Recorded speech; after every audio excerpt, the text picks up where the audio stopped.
하나님 말씀은 마가복음 10장 32절에서 34절 말씀입니다. 마가복음 32절에서 34절까지 봉독해 드리겠습니다. 예루살렘으로 올라가는 길에 예수께서 그들 앞에 서서 가시는데 그들이 놀라고 따르는 자들은 두려워하더라. 이에 다시 12제자를 데리시고 자기가 당할 일을 말씀하여 이르시되 보라, 우리가 예루살렘에 올라가노니 인자가 대제사장들과 서기관들에게 넘겨지매 그들이 죽이기로 결의하고 이방인들에게 넘겨주겠고 그들은 능욕하며 침 뱉으며 채찍질하고 죽일 것이나 그는 3일 만에 살아나리라 하시니라. 아멘.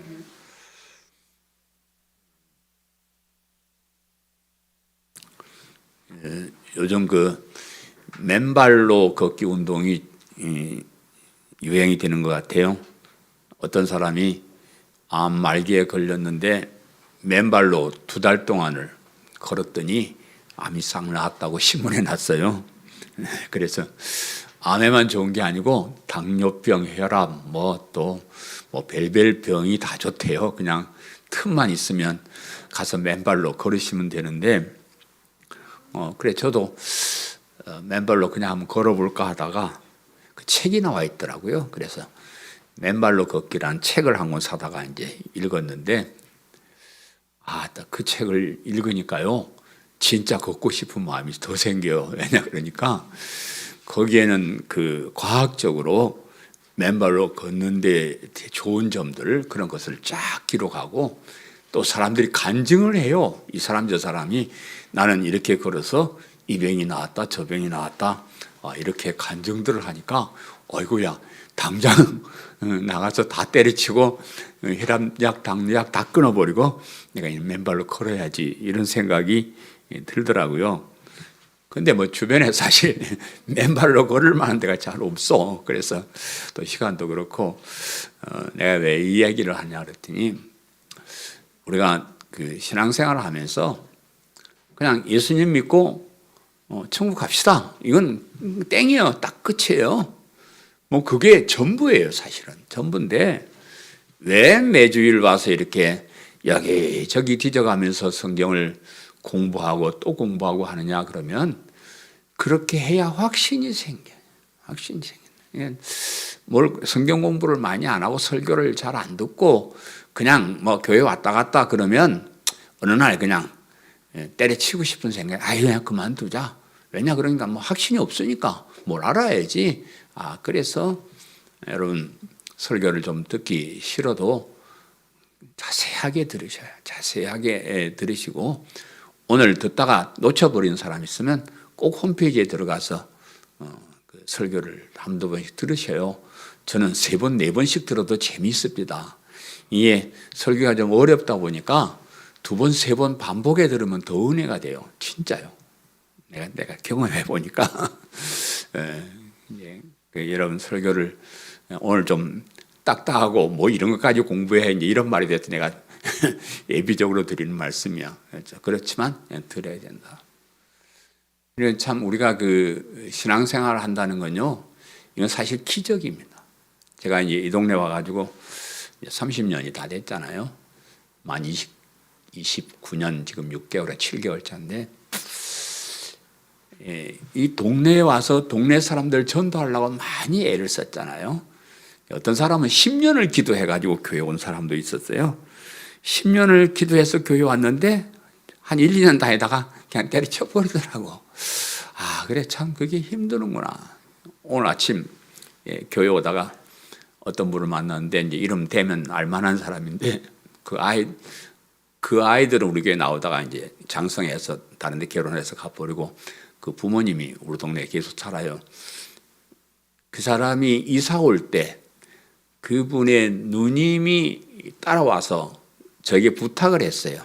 우리 동생인데 이 가족 좀 예수님 좀 잘 믿게 좀 인도해 주십시오. 그래서 이제 아이들은 이제 교회 다니고 그랬어요. 근데 아버지는 교회 안 다니고 지금도 어슬렁어슬렁 온 동네를 다니는데, 오늘 아침 만나서 왜 이러고 있어? 얼른 교회 갑시다. 내가 그랬더니 그분이 하는 말이, 아니 이렇게 좋은 날 단풍놀이를 가야지. 나랑 단풍놀이 갑시다. 단풍놀이 가야지. 그 껌껌한 구석에 가서 그거 뭐하요? 내가 오늘 꼬시켜가지고 단풍놀이 갈 뻔했어. 이렇게 교회를 온다는 것 아무나 와지는 게 아닙니다. 또 끝까지 우리가 믿음을 지키는 것 아무나 그렇게 하는 게 아닙니다.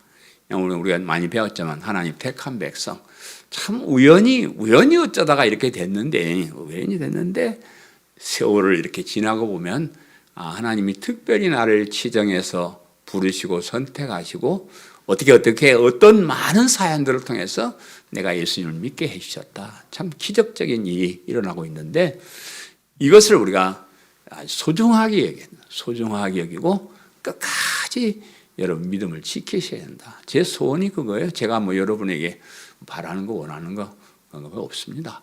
여러분 한 사람 한 사람이 정말로 올바른 신앙을 가지고 끝까지 믿음 생활하다가 천국에서 만나는 것이 제 소원입니다. 그런 마음으로 오늘도 좀 딱딱하지만 설교를 한번 들어봅시다. 들어보시죠. 오늘 이 본문은 예수님께서 그 자신이 십자가에 죽었다 살아날 것이라는 순환예고라 그러는데 그 순환예고를 세 번째 이제 이렇게 하신 말씀이에요. 순환예고가 우리가 앞에서 배운 게 첫 번째 있었고 두 번째 있었고 이제 세 번째 예고하신 말씀이 기록되어 있는데 오늘 이제 순환예고를 하는 말씀에 예루살렘으로 올라가는 길에 예수께서 그랬어요. 이제 지금 예루살렘으로 올라가는데 예수님께서 이런 말씀을 하셨다 이 말이고 그 말씀 중에 보라 우리가 예루살렘에 올라가노니라고 이렇게 말씀을 하셔요. 그래서 첫 번째와 두 번째 예언하신 그 순환의 예언이 지금 예루살렘으로 올라가면서 실행되고 있다는 말이에요. 점점 더 가까이 왔다 그런 말이에요. 그리고 다시 한번 내가 예루살렘에 올라가면 이렇게 고난을 당하다가 죽임을 당하고 다시 살 것이다. 이제 그것을 세 번째로 마지막으로 이렇게 예고하시는 그런 말씀입니다. 그래서 오늘 이 설교 제목이 보라 우리가 예루살렘으로 올라가노니. 보라 우리가 예루살렘으로 올라가노니. 제가 이 설교 준비할 때마다 제목 잡는데 되게 고민을 많이 합니다. 그런데 저는 이제 될 수 있는 대로 본문에 있는 말씀 중에서 제일 중요한 대목을 이제 제목으로 삼습니다. 이게 좀 다른 말로 꾸며서 하면 사람들이 흥미를 가지고 할 텐데 저는 이제 본문 말씀을 소중하게 여기고 강해 설교를 하기 때문에 그 본문에서 이제 가장 오늘 본문의 중요한 말씀을 제목으로 잡는데 오늘 중요한 말씀이 보라 우리가 예루살렘으로 올라가노니 그랬어요. 이제 설교 제목인데 올라가셔서 예수님께서 예루살렘에 올라가셔서 당하실 그 순환, 그 고난이 어떤 것이고 또 그것이 무슨 의미를 주는 것인지를 생각해 보는 것이 오늘 설교의 목적입니다. 말씀을 잘 들으시고 예수님의 고난, 십자가의 고난 우리가 다 잘 아는 것이지만 다시 한번 생각해 보는 그런 귀한 시간 되시기를 간절히 바랍니다. 아멘. 첫 번째,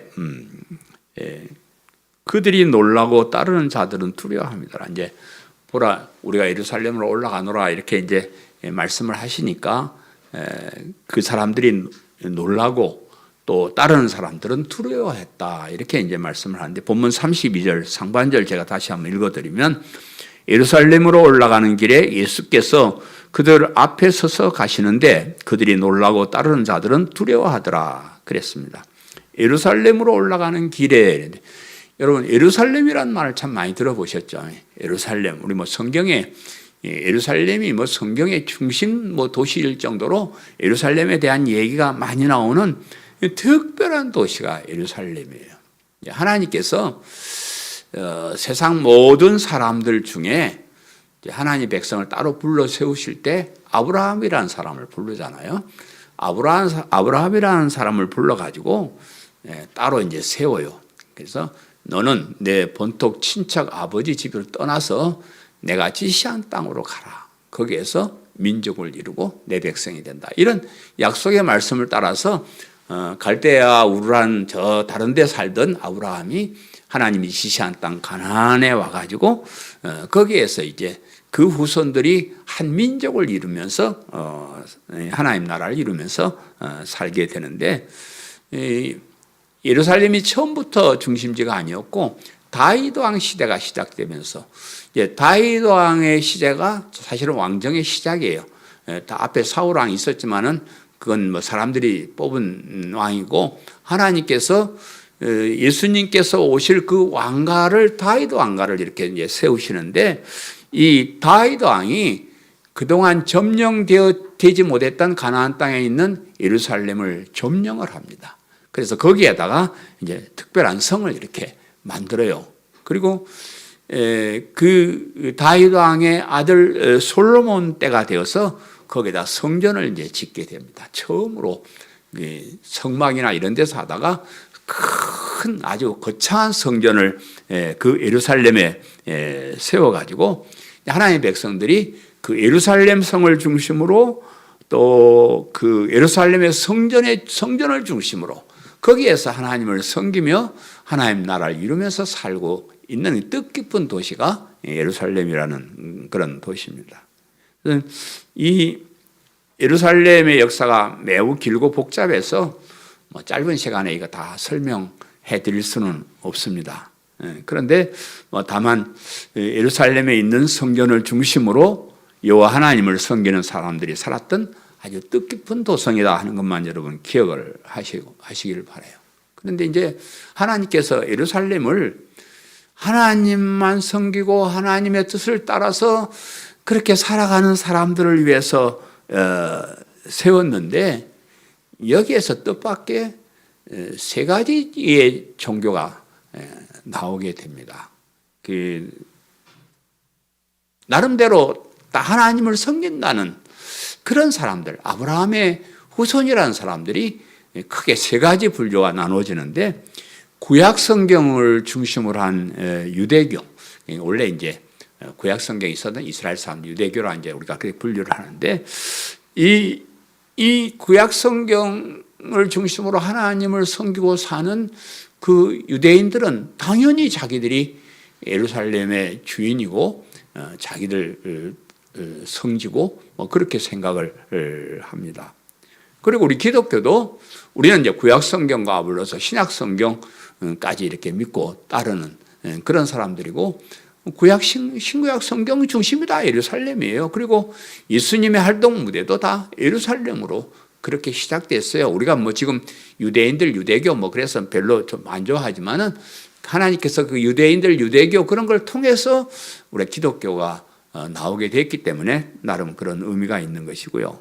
이제 뭐 그것으로 끝난 것이 아니고 성경과는 거리가 먼 이 코란을 정경으로 믿는 이 이슬람교도 모슬렘 하는 이슬람 교도들이 자기들도 아브라함의 후손이라 그러면서 예루살렘을 자기들의 출발지로 그렇게 생각을 해요. 물론 이제 다른 데가 있긴 하지만 자기들이 아브라함의 후손이고 하나님을 섬기는 정통적인 사람이다 이렇게 이 얘기를 해요. 여러분 이제 아시는지 모르겠지만 그 유대교는 아브라함이 낳은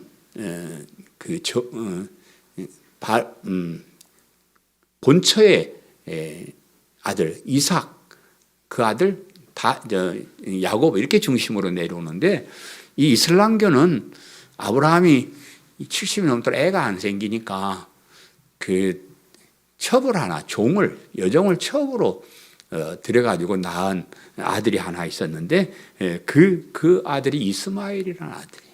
이스마엘의 후손들이에요.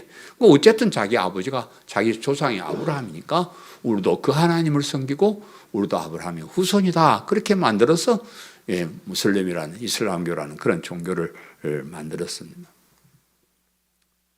예수님은 그 모든 세상의 주인이시지만은 특별히 하나님의 도성인 예루살렘의 주인이 되십니다. 하나님께서 그 예루살렘에 있는 성전이나 거기서 드리는 제사나 또 그들이 지키고 살 율법이나 모든 것을 통해서 말씀하시고자 하는 그 뜻이 뭐냐 그러면 예수님이 그리스도가 되신다는 거예요.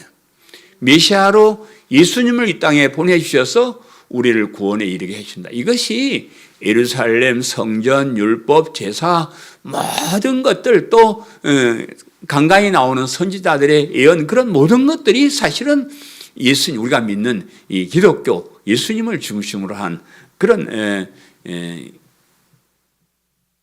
기독교를 얘기하는 그런 것입니다. 그런데 그런 하나님 뜻을 잘 알지 못하는 그 유대인들이 아직도 그냥 그 원래 있는 율법 가지고 막 성전 그 정신을 가지고 유대교로 그렇게 있고요.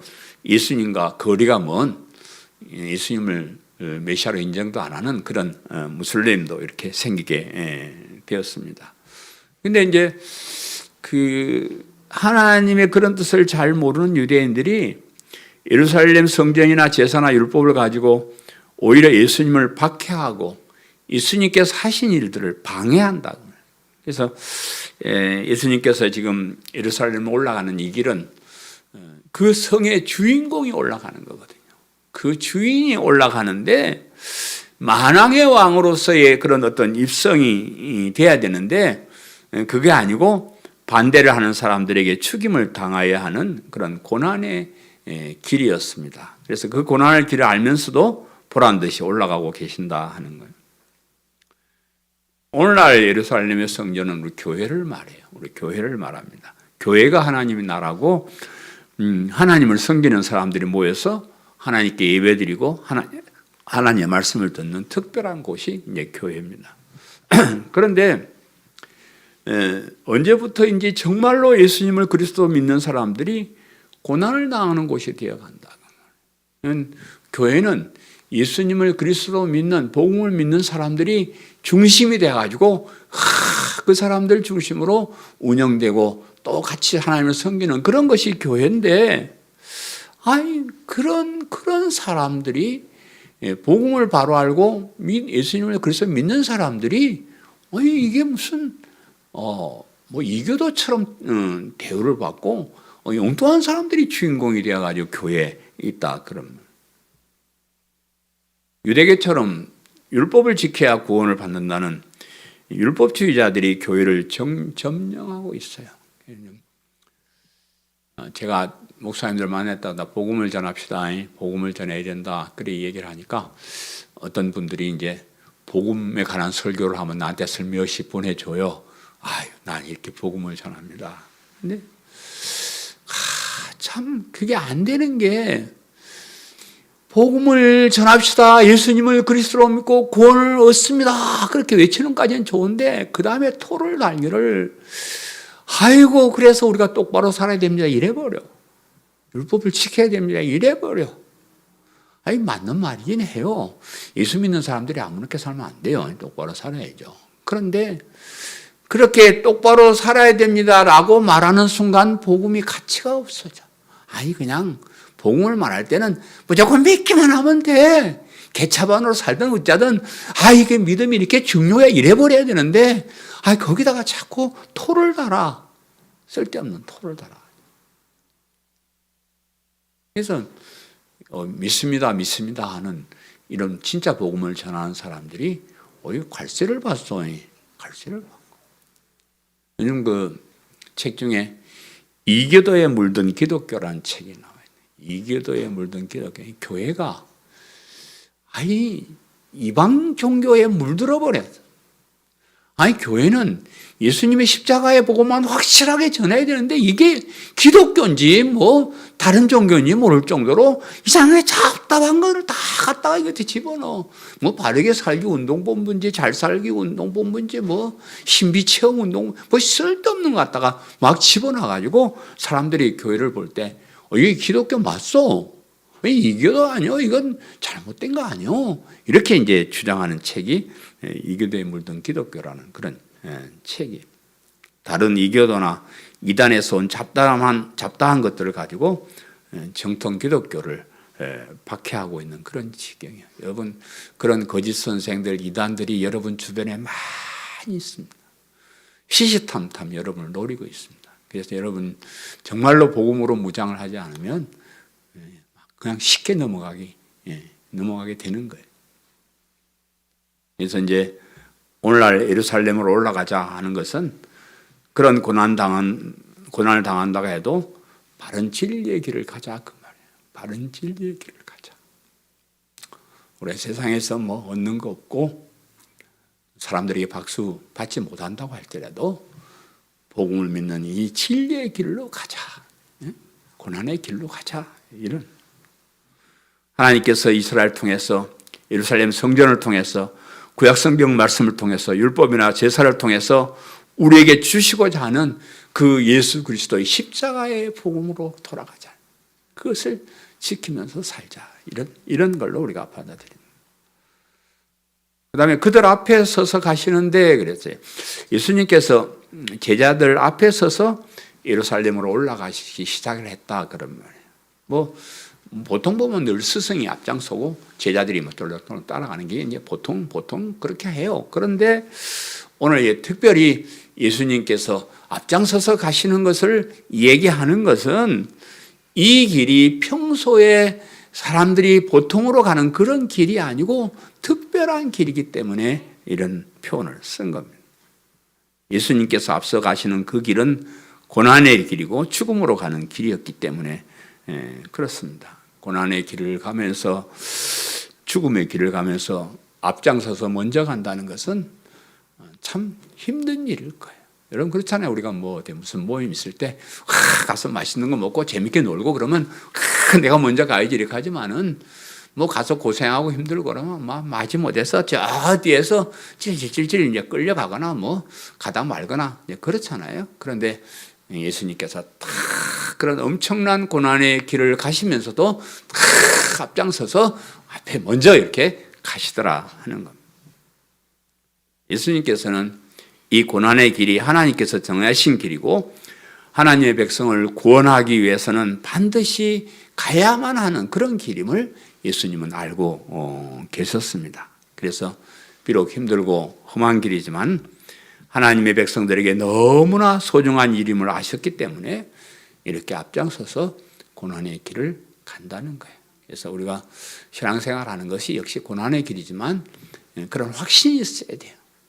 이 믿음을 가지는 것이 우리에게 꼭 필요한 것이다. 정말로 소중한 것이다. 이런 확신이 있을 때 우리도 어렵지만은 이 길을 앞장서서 갈 줄로 믿습니다. 그들이 놀라고 그랬어요.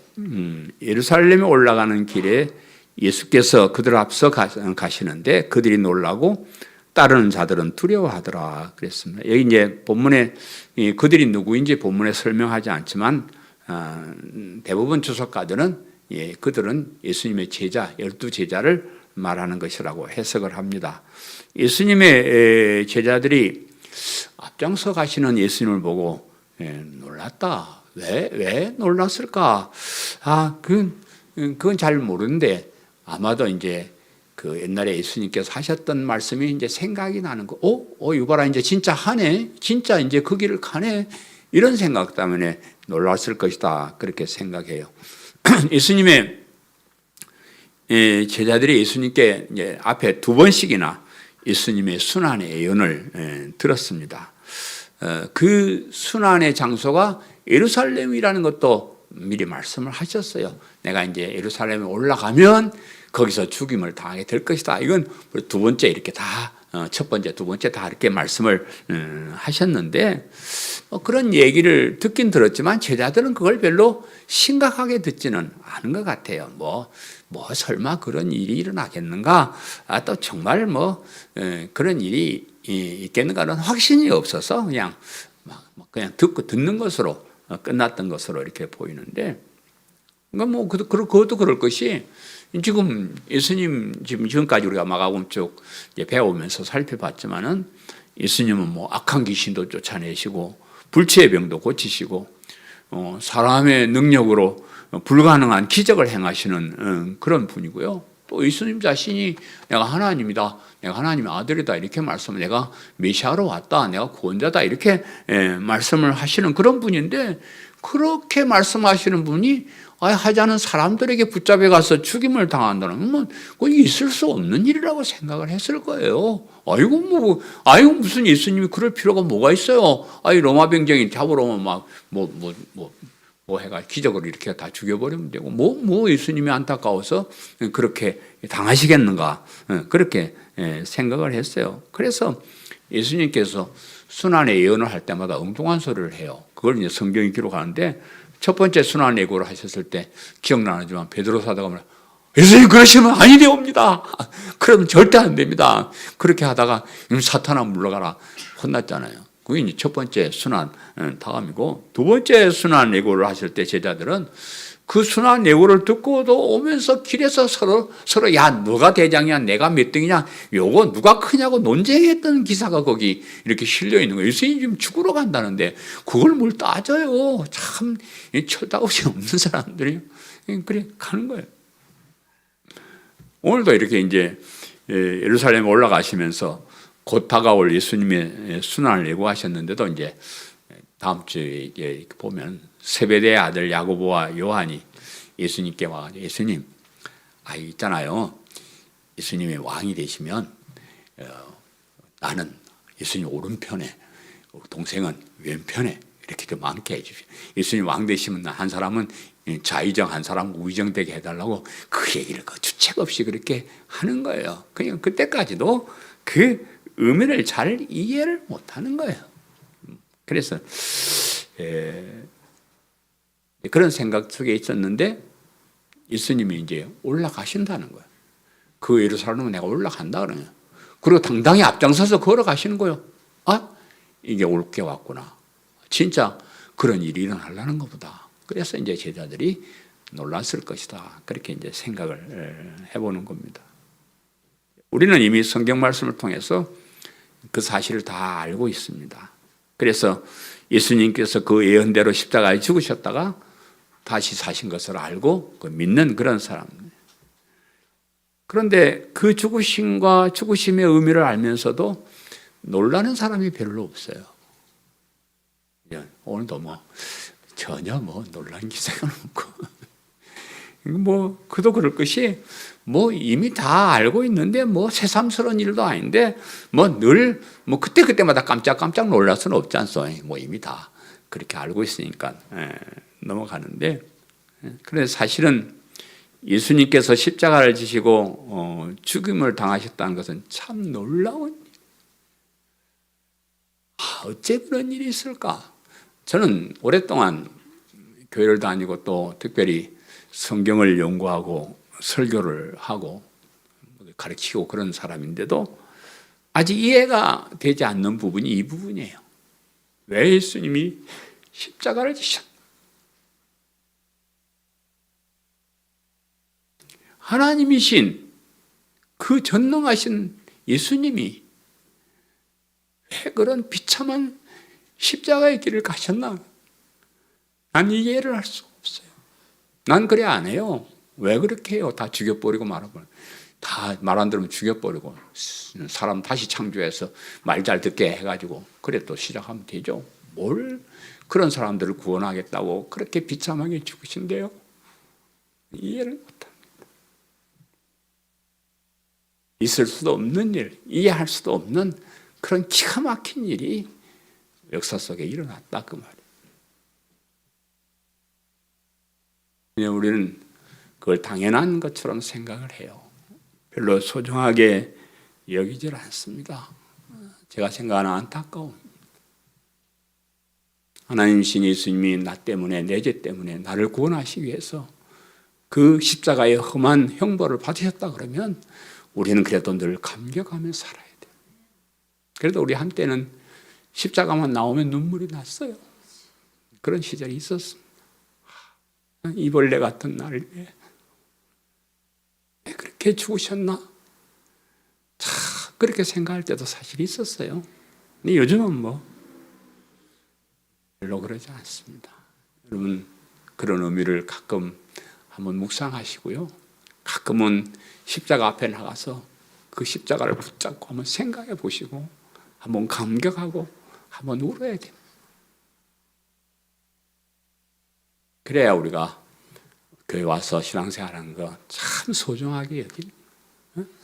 뭐 그런 적이 없으면 뭐 우리가 왜 이렇게 이 가을 단풍철에 여기 와서 뭐 고생합니까? 그 은혜에 감격하니까, 그 은혜에 감사하니까, 그것이 주는 그 엄청난 것이 우리에게 주어질 것이기 때문이니까 우리가 이렇게 힘들고 어렵지만 끝까지 신앙생활하는 겁니다. 이 믿음을 소중하게 여기고 사시는 성도님 되시기를 간절히 바랍니다. 예.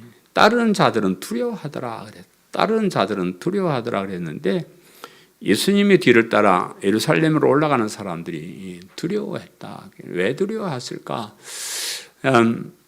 지금까지 예수님을 따라다닌 사람들은 예수님이 계셔서 너무 행복해했을 것 같아요. 그렇잖아요. 병든 사람이 오면 고쳐주고, 귀신 들린 사람이 오면 내쫓아주고, 먹을 것이 없으면 뭐 그냥 보리떡 5개, 물고기 2마리만 있으면 5,000명, 몇만 명도 먹일 수 있고, 뭐 무슨 걱정이 있어요. 풍랑이 일면 말씀만 잠잠해지고, 이런 예수님과 함께 가는데 뭐 두려울 게 있어요? 겁날 게 뭐. 이제는 됐다.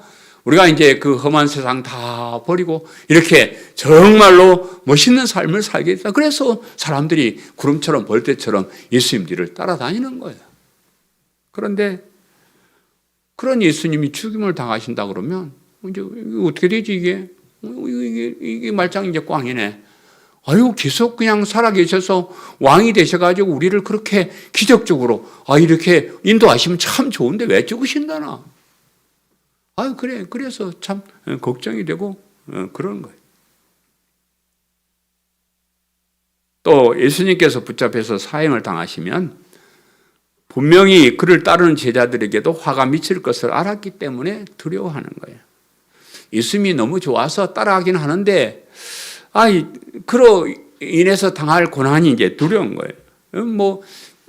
예수님 따르는 사람들 이제 다 도망가고 하지만은 어쨌든 예수님을 잡아 죽이는데 예수님 따라다니는 사람들을 그냥 두겠냐고요. 그래서 이제 우리도 어떻게 되지? 우리도 잡혀서 죽을 것이 아닌가 그런 이제 두려움이 있었을 것이고요. 더 나아가서 하나님이신 예수님께서 사람들 손에 죽임을 당한다 그러면 그 후에 성부 하나님이 그 진노하심이 세상 사람들을 어떻게 심판하실까가 두려웠을 거예요. 유대인들은, 이스라엘 백성들은 그런 경험이 참 많아요. 하나님 말씀 안 듣고 까불다가 어떤 때는 흉년이, 이게 가뭄이, 비가 3년 반 동안 비가 나서 그냥 모든 사람들이 굶주리고 그런 때가 있었고요. 또 어떤 때는 전염병이 돌게 해가지고 그냥 많은 사람들을 죽이는 그런 것도 역사를 경험을 했고요. 또 이웃 강대국을 붙잡아가 전쟁을 일으켜가지고 전부 다 포로로 잡혀가 버리는 그런 엄청난 경험도 했던 사람들이 이스라엘 사람들이고 그 후손들입니다. 그래서 하나님이신 예수님을 죽인다 그러면 하나님 가만 계실까? 이제 큰일 났다. 하나님께서 어떻게 하든지 복수를 하실 것이고, 우리가 어떻게 도망을 가야 될까? 어떻게 해야 될까? 이제 그런 두려운 마음이 생길 거예요. 사실 이 예수님의 죽으심은 어떤 사람에게는 죄에서 구원받는 근거가 돼요. 그리고 어떤 사람에게는 자신과 후손들이 형벌을 받는 근거가 되기도 하는 거예요. 유대인들이 예수님을 몰라보고 예수님을 십자가에 못 박아야 됩니다. 시위를 하고 그래가지고 결국 십자가에 못 박히게 했잖아요. 그래서 빌라도가 보고 예수님 죄를 찾지 못했다,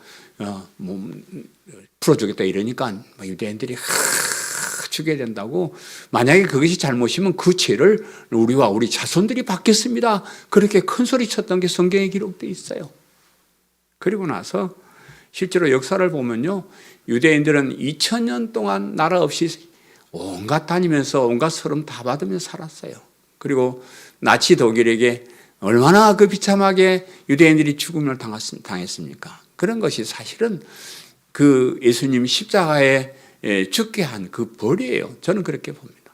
그 형벌을 그렇게 받았어요.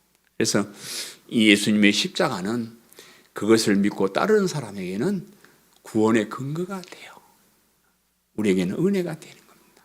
그런데 그것을 믿지 않는 사람들에게는 그것이 멸망의 근거가 되는 거예요. 이렇게 쉬운 방법을 내가 가르쳐주고 온 세상 목사를 통해서 교회를 통해서 이렇게 많이 알려줬는데도 끝까지 예수님 십자가의 복음을 믿지 않는 그 죄는 지옥에 가는 거예요. 영원토록 지옥의 형벌을 받는 그런 근거가 된다. 그다음에 이제 두 번째 대지에 그들이 죽으기로 결심하고 결의하고 그랬죠.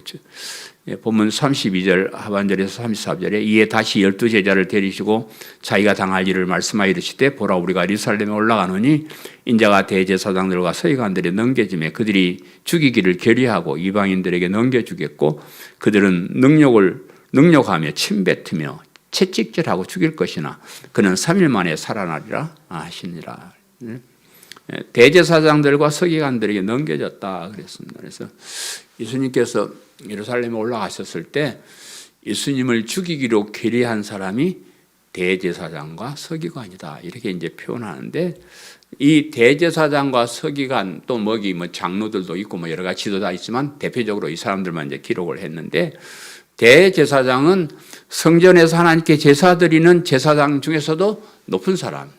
그 대제사장이고 서기관은 율법학자라고 하기도 하는데 이 사람들은 성경을 연구해서 사람들에게 가르치는 사람 그런 사람이 서기관이고 물론 성경을 필사하기도 하는 그런 사람들이지만 그래서 하나님과 인간 사회를 연결하는 아주 그 중요한 역할을 하는 그런 사람. 제사장은 우리 인간의 편에서 하나님께 제사를 대신 드려주는 그런 사람이고 서기관은 하나님 편에서 하나님의 말씀과 뜻을 우리 인간에 전달하는 그런 사람이에요. 그래서 오늘날로 치면 이제 저희들도 저는 제사장도 아니고 서기관도 아니지만 그러나 그 역할을 하는 거예요. 제가 여러분을 예배를 집전해서 하나님께 예배를 드리게 하고 하나님 말씀을 대언해서 여러분에게 전하게 하는 이제 그런 사람들을 이제 이렇게 말을 하는데 문제는 이렇게 하나님을 가장 잘 섬기고 하나님 뜻을 잘 알아서 인간들에게 전하는 지도자들이 하나님의 뜻을 알지 못했다는 거예요. 하나님의 뜻과 반대되는 일을 했다 그 말이에요. 하나님이신 예수님을 영접하기는커녕 죽이기로 결의를 하는 거예요.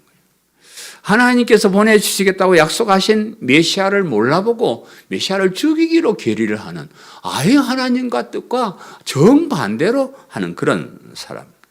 그래서 옛날이나 오늘날이나 이 사람들은 하나님의 뜻을 잘 몰라요. 그냥 오히려 반대로 알고 반대로 행하는 사람들이 많아요. 하나님께서 원하시는 뜻이 무엇인지 하나님께서 제시하신 길이 이걸 바르게 알고 따라가야 되는데 그렇지 못한 것이 이제 문제인데 문제는 제가 하나님의 뜻보다는 인간의 욕심을 채우게 하기 때문에 항상 사람들이 인간의 욕심이 많으면 이게 모든 병의 모든 죄의 근원이 돼요. 내 욕심이 많으면 하나님의 뜻이고 뭐고 상관이 없어요. 자기 뜻대로 그렇게 하는 거예요. 특별히 지도자 위치에 있는 사람들이 그 지위를 이용해서 백성들이 하나님의 뜻을 따르게 해야 되는데 오히려 자기의 욕심을 채우기 위해서 반대로 행하는 거예요. 유대교 지도자들인 대제사장이나 서기관들도 하나님의 뜻보다는 자기들의 욕심을 채리기에 급급했습니다. 오늘날도 교회 마찬가지예요. 자기 욕심 때문에 하나님 뜻을 알지 못할 뻔 알면서도 반대로 설교도 하고 반대로 끌고 나가는 사람들이 많이 있습니다. 성경의 핵심은 예수님의 십자가를 통한 구원. 구약 성경이나 신약 성경이나 그 핵심은 예수님이고 예수님의 십자가이고 십자가를 통한 구원입니다. 그것을 무시하는 사람들은 원인이 딱 한 가지요. 자기 욕심 채우려고, 자기 인기 얻으려고, 자기 만족 얻으려고 하나님 뜻을 무시하고 자기 생각을 얘기하는 것. 이방인들에게 넘겨주겠고 그랬습니다. 당시 이스라엘은 로마의 지배를 받고 있었기 때문에 사형을 시킬 권한이 없었어요. 그래서 이제 사형을 시키려고 그러면 당시에 이스라엘 지배하던 로마 당국에서 이제 사형을 선고를 하는 거예요. 그래서 이제 로마 당국에 갖다 주면서 사형시키라고 그렇게 예수님을 넘겨 주는 겁니다. 근데 당시에 그 이스라엘 백성들은 로마의 이제 속국이었지만은 그래도 하나님의 백성이란 자부심이 있었어요. 그래서 이스라엘 사람들은, 유대인들은 로마 사람이나 헬라 사람이나 이방인들을 개나 돼지처럼 취급해서 인간으로 취급을 하지 않았습니다. 비록 너희들이 우리를 일시적으로 다스리고 있지만 우리는 하나님의 자녀라는 그런 아주 우월감을 가지고 있었기 때문에 개나 돼지 취급하는. 근데 하나님이신 예수님을, 그리스도이신 예수님을 개나 돼지 같은 사람에게 넘겨준다는 것은 참 이거 참 비열한 짓이에요. 자기들이 죽이고 말든지 어쩌고 말든지, 대나 돼지한테 하나님을 넘겨줘가지고 십자가에 못 박게 한다는 것은 참 그런 비열한, 자기들의 욕심을 채우기 위해서 참 그런 비열한 짓까지 하는 그런 사람들이 이 사람. 그들은 능욕하며 침뱉으며 채찍질하고 죽일 것이나. 그래서 이 로마 사람들, 그들은 로마 사람들 말하는데, 로마 총독 빌라도가 이제 사형을 선도하고 사형 집행관들을 이제 내주었을 때 사형수에게 능욕하고 침뱉고 채찍질하고 죽이는 것은 그 사람들이 당연히 하는 거예요. 십자가의 형벌은 가장 흉악한 죄인에게 주는 벌이기 때문에 그런 십자가의 형벌을 언도받은 사람은 침을 뱉든지 좁히든지 아무 상관이 없습니다. 아주 비참하게 그렇게 끌고 와서 이제 죽이는 겁니다. 그래서 참 이런 걸 생각하면 참 너무 가슴 아프기 때문에 제가 이건 설명 안 하려고 그래요. 다만 최고의 정말로 인간으로서 겪기가 힘든 그런 길을 가셨다 하는 것만 제가 말씀을 드린 겁니다. 인간이 당할 수 있는 최고의 그 수치와 고통을 당하면서 죽어야 하는 것이 십자가의 죽음입니다. 그래서 그렇게까지 하시면서 우리에게 이 구원을 주셨다는 거예요. 그걸 우리 늘 기억해야 돼요. 그냥 준 게 아니고, 그냥 남아서 애따 하나 먹어라 던져준 게 아니고, 자기가 가진 가장 중요한 자존심, 수치 이런 것을 다 고통을 당하시면서까지 우리에게 좋은 것을 주셨다. 그 점을 우리가 늘 기억을 해야 될 줄로 믿습니다. 그는 3일 만에 살아나리라. 예수님이 죽으심으로 모든 게 끝났으면 우리는 여전히 절망 가운데 살아야 돼요. 그러나 예수님의 죽으시면 다시 살아나심으로, 그것도 신비한 몸으로 부활하심으로 우리에게 소망을 주셨다는 겁니다. 우리도 죄로 인해서 비록 이 세상에서는 비참하게 죽어가야 되지만은, 그러나 예수님을 그리스도로 믿는 사람들에게는 그 죽음 뒤에 부활과 영생, 영원한 하나님 나라를 주셨다. 그런 소망을 우리에게 주셨습니다. 우리가 이 땅에 살면서 예수님처럼 그래 고난당하지는 않았어요. 그런 사람은 아무도 없습니다. 그러나 또 나름대로 또 어려움도 당하고 또 그렇게 살아가는 그런 길이에요. 그렇지만 우리가 당하는, 예수님을 믿는 믿음으로 말미암아 당하는 그 고통에 비하면 우리가 받을 영광은 너무 엄청나다는 것을 늘 기억하시기를 간절히 바라고요. 어려움을 당할수록 또 딴 생각이 들수록 이 장면을 늘 기억하세요. 예수님의 십자가, 부활, 그로 인한 나에게 오는 영원한 천국의 그 영광스러운 모습, 그것을 기억하시면서 끝까지 믿음을 지키고 신앙생활 잘 하시기를 간절히 바랍니다. 사랑하는 성도 여러분, 우리 예수님께서 우리가 받을 죄의 형벌을 대신 받으시고 비참한 모습으로 십자가를 지셨습니다. 그로 인해서 우리가 죄사함을 받고 지옥의 형벌을 면하고 부활과 영생의 영원한 천국 백성이 되었습니다. 이 진리를 믿는 믿음을, 이 복음을 믿는 믿음을 끝까지 잘 지키시기를 간절히 바랍니다. 어떤 유혹이 와도 어떤 시련이 와도 이 믿음만은 끝까지 지켜서 영원한 천국 백성들이 다 되시기를 간절히 바랍니다. 아멘. 말씀을 생각하면서 통성으로 기도하겠습니다. 하나님, 이 벌레 같은 보잘것없는 나를 대신해서 십자가에 죽으신 그 은혜를 생각합니다. 우리가 이 땅에 살아가면서 그런 것을 잊어버리고 살 때가 참 많이 있었지만은, 그러나 다시 한번 그 십자가를 기억하면서 그 은혜를 생각합니다. 그 은혜에 감사하며 감격하며 어떤 고난이 오더라도 끝까지 이 믿음을 지키고 주님 나라를 바라보며 사는 저희들 되게 도와주옵소서. 말씀을 생각하면서 통성으로 기도하겠습니다.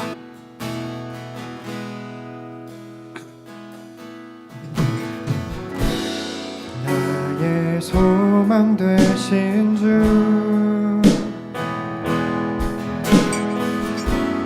주를 바라봅니다.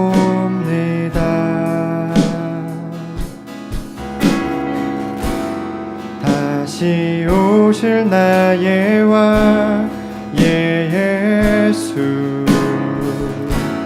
주를 기다립니다. 다시 한번 나의 소망 되신 주, 나의 소망 되신 주, 주를 바라봅니다.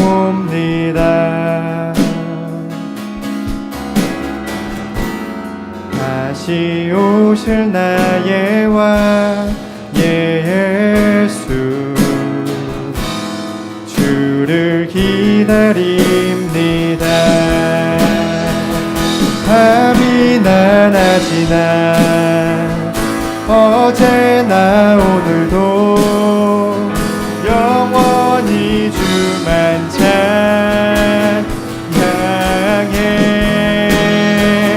괴롭고 슬플 때 낙망하여 넘어져도 언제나 주만 찬양하겠네.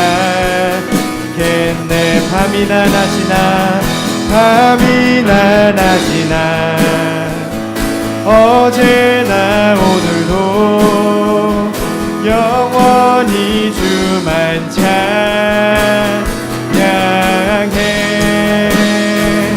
외롭고 슬플 때 낙망하여 넘어져도 언제나 주만 찬양하겠네.